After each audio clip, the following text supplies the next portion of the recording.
On-grid solar installation பற்றி பார்த்துருக்கோம். இது ஒரு 3 கிலோவாட் சிஸ்டம்.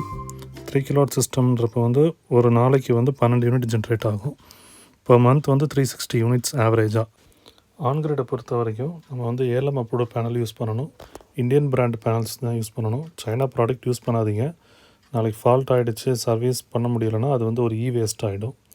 சப்சிடி வந்து பெரிய பெனிஃபிட் கிடையாது. அதுக்கப்புறம் சோலாரை பொறுத்த வரைக்கும் எப்போவுமே லோக்கல் டீலர் அவங்கள அப்ரோச் பண்ணி பண்ணுங்கள். பக்கத்துலேயே உங்களுக்கு அக்சசபிளாக இருந்தால் தான் சர்வீஸ்க்கு உங்களுக்கு அட்டன் பண்ணுவாங்க. இந்த சைட்டில் வந்து நம்ம என்ஃபேஸ் மைக்ரோ இன்வெர்ட்டர் யூஸ் பண்ணியிருக்கோம். ஸோ மோஸ்ட்லி ஸ்ட்ரிங் இன்வெர்ட்டர்னால் பாலிகேப் லூமினஸ், மைக்ரோ இன்வெர்ட்டர்னால் என்ஃபேஸ் பிராண்ட் நம்ம யூஸ் பண்ணிகிட்ருக்கோம். ஸோ இன்ஸ்டாலேஷன் எல்லாமே ப்ராப்பராக ஆஸ் பர் டிஎன்இபி நாம்ஸ் படி பண்ணியிருக்கோம். தேங்க்யூ.